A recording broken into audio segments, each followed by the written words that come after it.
Tonight, concern over water levels. Despite flash flooding in some areas, eastern Scotland is facing the threat of significant water scarcity on its rivers. Also tonight, 80 years on, Scotland remembers the Allies' victory in the war with Japan as relatives lead the tributes. He was a very proud man. He survived. And basically all he ever said is he was one of the lucky ones because he come home. While in sport, it's agony for Dundee United as they lose their Europa League playoff with Rapid Vienna on penalties. I'm Andrea Breimer. This is the STV News at 6, live from Aberdeen.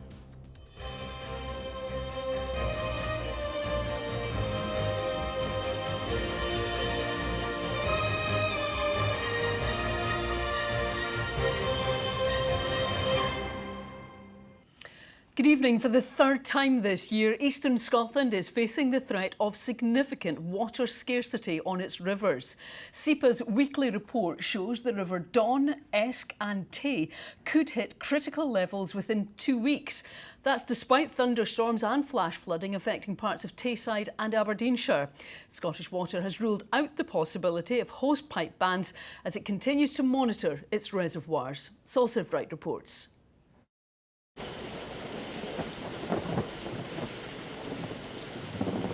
Torrential rain fell across eastern Scotland yesterday with hailstones the size of pound coins hitting Dundee. The deluge didn't last long, but it was enough to evacuate the city's Overgate shopping centre. Despite recent downpours, groundwater levels remain very low. For the third time this year, eastern Scotland is approaching significant water scarcity, with the River Don, Esk and Tay only 2 weeks away from critical levels. So we've seen below average rainfall across much of Scotland.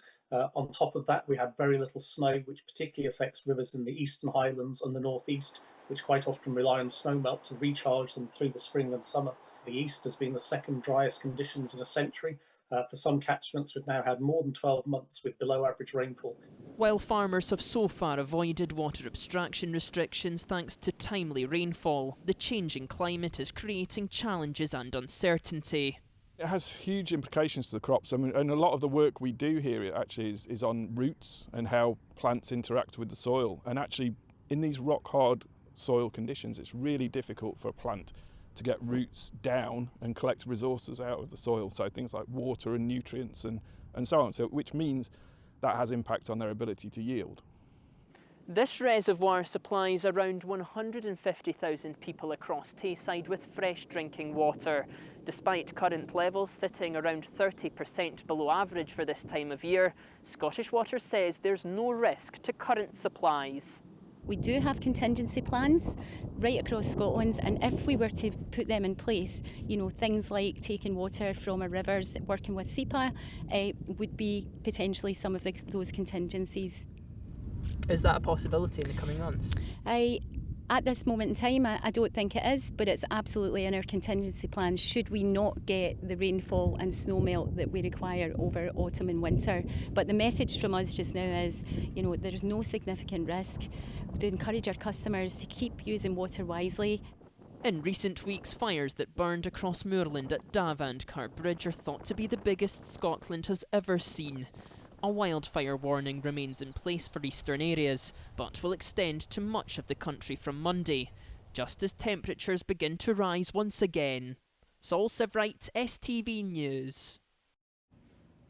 Services have been held across Scotland to commemorate the 80th anniversary of the end of World War II.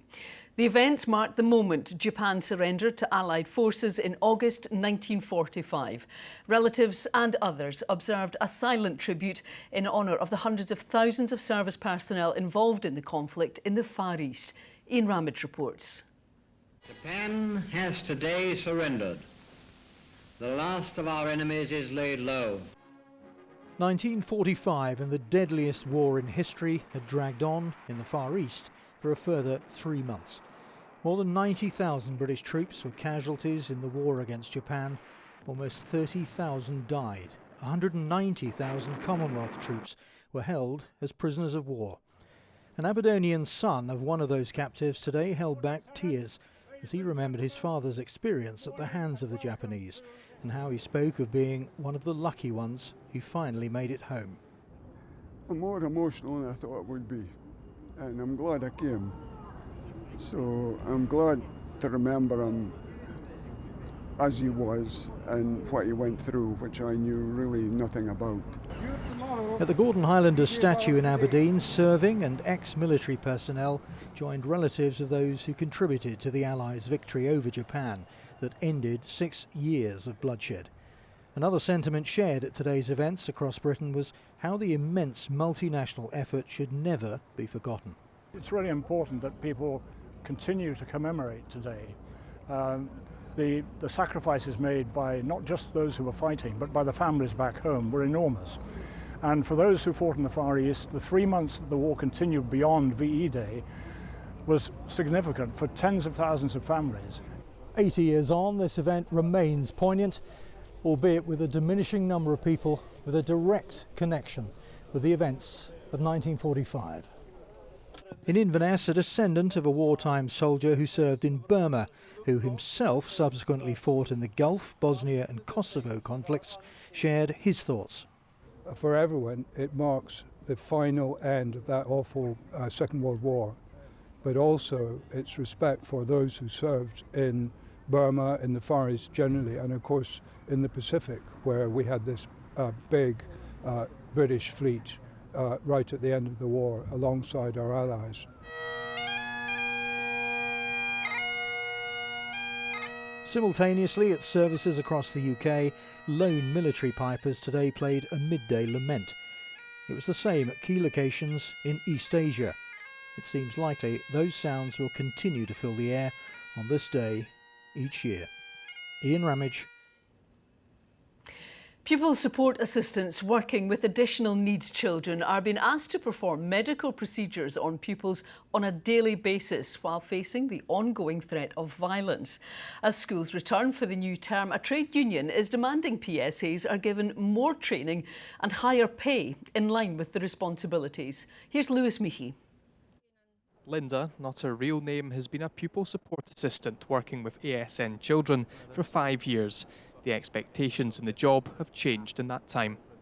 When I first started, it was more supporting kids learning, more about the education side of it. And as the years have went on, it became more medical, stomach care, peg feeding. We have been asked to do intermittent catheterisation. She says the training to do this is minimal. Shows what to do, it's on a stuffed animal, but that's not realistic.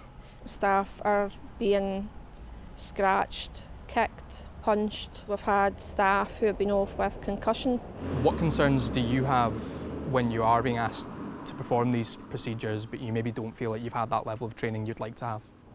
We are frightened that if we do carry out these procedures, that if we're not appropriately trained, that something might go wrong and, face consequences. Have you considered whether you want to continue doing this job at any point? Yeah, quite a lot, especially on the approach to coming back. The GMB union represents a number of PSAs across the country. We hear about it absolutely all the time. There's not one council we've not heard it from.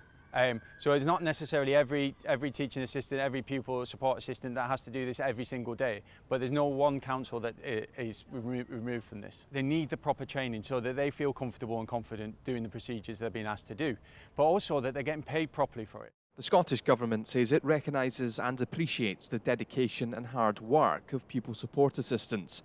It says staff and school management should be satisfied that training provides them with sufficient knowledge, understanding, confidence and competence.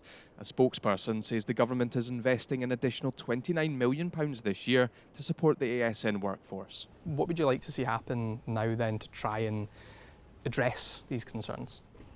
It needs to be in-depth, appropriate training in line with what nurses get paid. Lewis Mickey, STV News. A second man has appeared in court charged with murder after the death of a 25-year-old in Aberdeen earlier this month.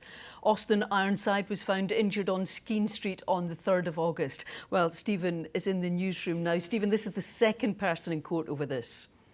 Yes, today a 34-year-old man appeared in court in Aberdeen in relation to Austin Ironside's death. Sean Lerch has been charged with murder and robbery. He made no plea and was remanded in custody. Now, Austin Ironside was found injured on Skene Street in the city on the 3rd of August. He was taken to Aberdeen Royal Infirmary but died 2 days later. Police Scotland said the death was being treated as suspicious following a post-mortem examination. Now, yesterday, another man, Scott Adams, appeared at Aberdeen Sheriff Court. The 46-year-old was also charged with murder and robbery. Again, he made no plea and was remanded in custody. Mr Ironside's family previously described him as popular and said he would do anything to help others. They said he was always smiling and his infectious laugh brought light into the lives of everyone who knew him. Police say their inquiries are still ongoing. Stephen, thank you. Now, tens of thousands of Scots are taking the weight loss drug Mounjaro, but there are fears tonight the cost of buying it could double or even triple. The manufacturer says the increase will bring the price in the UK more into line with other countries. It comes after President Trump raised concerns pharmaceutical products were too expensive in the United States. Now people using the drug here are calling for it to be made more widely available on the NHS. Gordon Cree has the story. Over the last year, weight loss drugs have become huge. There can't be many of us who haven't heard of at least someone who's on them. The most popular is Mounjaro. Around 500,000 people in the UK are believed to be taking this. Now, so far, it's been a lot cheaper here than it has been in Europe and the United States. But now that could be about to change, and this could be getting a lot more expensive. Now, Heather's latest supply of Mounjaro has just arrived at her home in Kincardine. In the last 16 months, she's used the drug to lose 9 stone. Life-changing, she says. She's now tapering down her dosage, but that's a process that will take time and money. I can't see that I can maintain using this medication at these prices. So I think what needs to happen is, I think our governments need to step in. I think that the NHS need to step in. Someone needs to do some negotiating of this price to make sure that it's still affordable for the people in this country, because the benefits to this country and the benefits to the NHS are huge.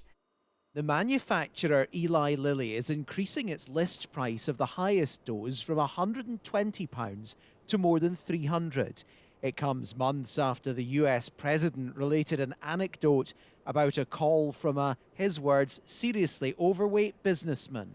I'm in London, and I just paid for this damn fat drug I take. I said, it's not working. He said, I just paid $88, and in New York I pay $1,300. What the hell is going on? There's a warning people on the drug shouldn't just stop cold turkey. That is a real concern. So we would always suggest to somebody that they phase down the different levels of medication if they were considering to stop for any reason. So we would urge any patient who's been looked after by a healthcare practitioner to speak to that healthcare practitioner and get their advice on what would be the best thing for them to do. Ailish lost half her body weight and documented it on TikTok. She feels others may now be priced out. For the first time in your life, if you've found something that actually works, and it's not a fad diet, it's not Weight Watchers, it's not Slimming World, you've found something that actually works and it's just been taken away from you, and people are going to feel hopeless. Eli Lilly says it's working with private providers who may be able to negotiate discounts. But tonight it looks like losing pounds may cost you a few more. Gordon Cree, STV News. A man has been charged with murder following the death of a 2-month-old baby boy in Fife. The child was taken to Victoria Hospital in Kirkcaldy last month after falling unwell at a property in Glenrothes. He later lost his life. 26-year-old Ryan Lumsden is accused of murdering the youngster. He made no plea while appearing at Kirkcaldy Sheriff Court and was released on bail. Searches are continuing in Perth for a missing man who got into difficulty in the River Tay. A major emergency response was launched around the city's Moncrieff Island last night after 3 men were spotted in the water. 2 were found and checked over by medics, but a 27-year-old remains missing. Callum Clark has this report. Wading their way along the banks of the River Tay. Today, police continued their searches around this Perth beauty spot, which last night became the centre of a major emergency service operation. Well, the search has been continuing throughout today into the afternoon, where mountain rescue teams have been joining police searching this various stretch of the River Tay, where there's large reeds along the bank near Moncrieff Island, as they continue the search for a 27-year-old man. Police were called to Moncrieff Island around 7:45 last night after a report of 3 men getting into difficulty in the water. 2 of them were found and checked over by medics, but another man, a 27-year-old, remains missing. Efforts to find him continuing today. Streets surrounding the River Tay were sealed off by police last night. They've since reopened today, but the search for the missing man continues. Callum Clark, STV News. A man has been found guilty of carrying out a series of sexual assaults and rapes on 3 young girls across Fife. 56-year-old James John Dorrans preyed on the children at locations in Glenrothes and Kirkcaldy between 1995 and 2018. One of his victims was only 9 years old. Dorrans will be sentenced at the High Court in Edinburgh in October. Dog owners are being urged to update their pet's microchip as a charity warns fewer than 2 in 5 lost dogs are reunited with their loved ones. The Dogs Trust has found 36,000 dogs were handed to council wardens last year, but the majority didn't have the correct details for their owners. The charity says it's a simple step to help protect your pet. Now, more than 350,000 baby boxes packed with essential items for newborns have now been handed out in Scotland. The scheme, which started 8 years ago, provides expectant parents with things like clothing and thermometers. Nearly 9 in 10 new parents are said to be signed up to the initiative, which saves them on average around £400. Well, that takes us to sport now. An absolute heartbreak at Tannadice last night. Chris is only just recovering. Here he is with the sport.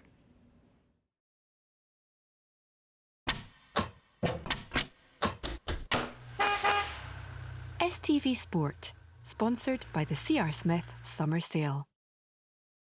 Yes, thanks, Andrea. I know, who thought one penalty kick could be so significant? Well, Dundee United manager Jim Goodwin says his side can take confidence and belief after going toe-to-toe with a top European side.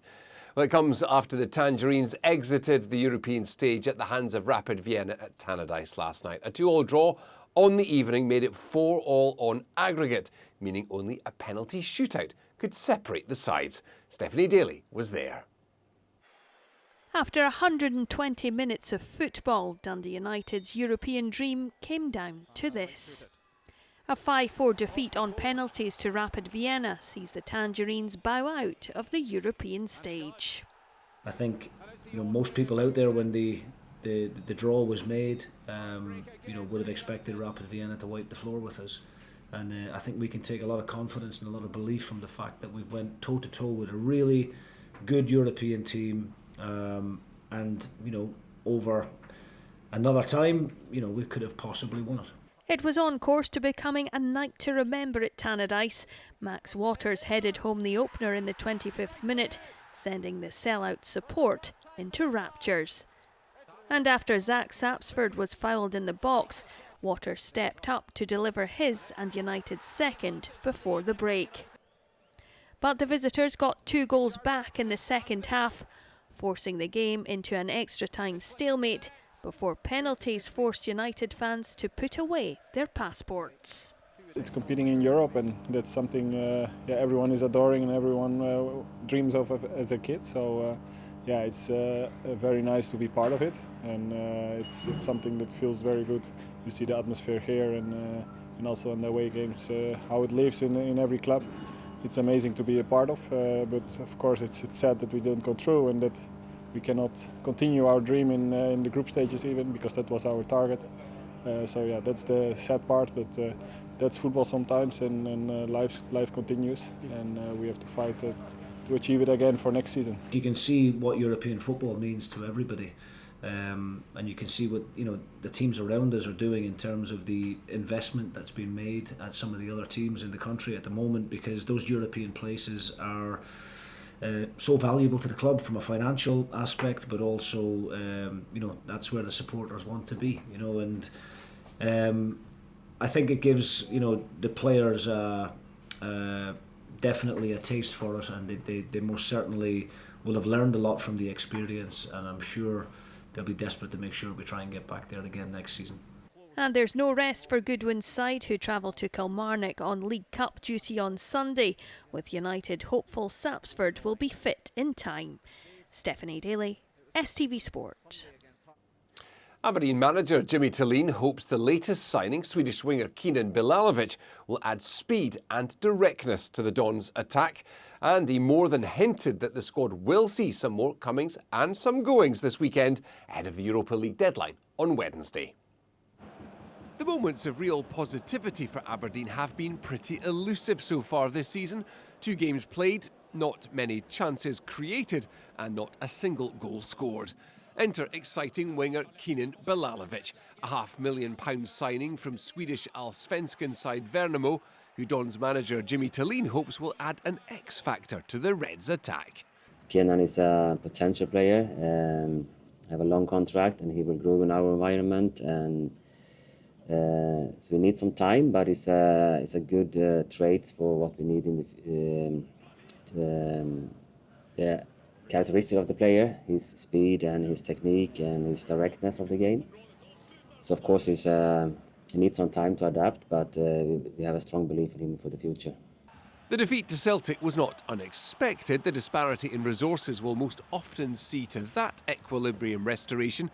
But there was one bright light, the home debut of former PSG youth star Adil Aushish, who stung Celtic's Kasper Schmeichel's hands early on. Yes, of course. I just want to bring my experience to the club, my qualities also.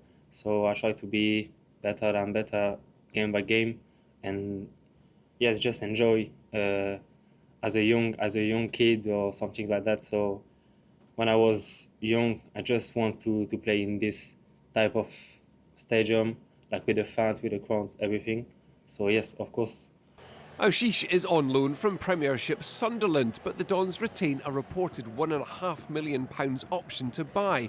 Faith indeed that the player can prove himself a star in Scotland. The Mbappe project or Lamine Yamal project, everything go up, but sometimes you have to go a little bit down to go up after. So I think I'm in the good club to be just myself, to show how I can do on the pitch, how I can bring my experience here and just take some confidence here. So I think I'm in the right position here. Aberdeen will be without Mats Kneuster for tomorrow's Premier Sports Cup tie at Morton, but he's likely to be fit for the visit of Romanians FCSB next week. And which former Aberdeen player persuaded Adil to come here? Mo Shalali. Now, St Johnstone can enjoy home comforts for their Premier Sport Cup tie against Motherwell, with Saints manager Simo Valakari happy to see the match as a benchmark of the Perth side's progress. Well, both teams have enjoyed a positive start to their league seasons. A great goal here for Uche Ikpeazu, but they now ply their trade in separate divisions. Valakari, though, eager to see how his new look squad fares against the Steelmen. I don't know how much you can test, where you are, because every game is different. Cup games are different. Actually, I don't know what the matter. Well, will they rotate or something? But for us, as always, it's a test to see where we are ourselves. And then I know what we are now, we will improve in a future as well. So, but yes, it is good to see, and especially good to play this game, because both teams, they want to own the ball. We want to play with the ball. They want to play with the ball. So it's kind of fascinating to see how it will play out. Finally, golf, and Robert McIntyre has extended his lead on day 2 of the BMW Championship in Maryland. McIntyre, who carded a very impressive 8 under 62 to hold a 3-shot lead, is in his course right now. He's in the second round, currently 12 under, 4 clear of the rest of the field. Great guns for Bob.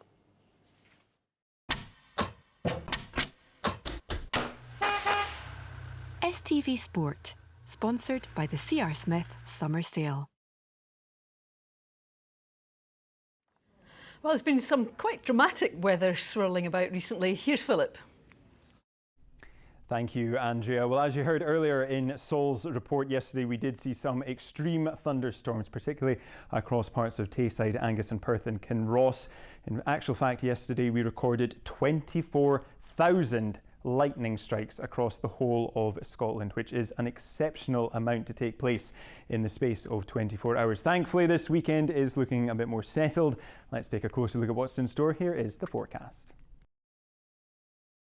Outbreaks of ancient sites will gradually settle into an evening pizza plates al fresco. TUI sponsors STV Weather. Well, thankfully today our weather has been dominated by high pressure, giving us largely more settled conditions. That high pressure does stick around throughout the weekend and into the start of next week, keeping things largely dry. We'll see plenty of brighter and sunny spells. On Monday, there is a frontal system moving in that will bring with it a bit more in the way of showers. Nothing too impactful, nothing too bad, however. And then the high pressure will start to redevelop itself. Back to just now though, as we head into the overnight period, it does remain largely dry for many of us. There is the chance of the odd spit and spot of rain, mainly across the far north.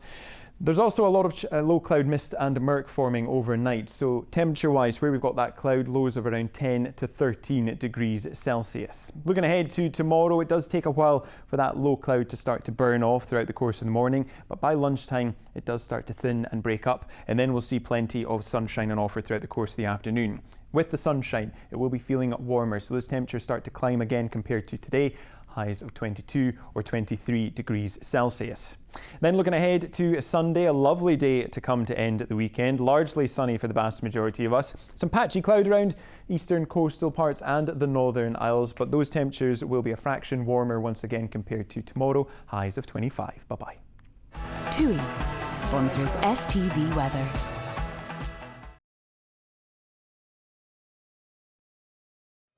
And that's all we've time for. Have a really great weekend. Bye-bye.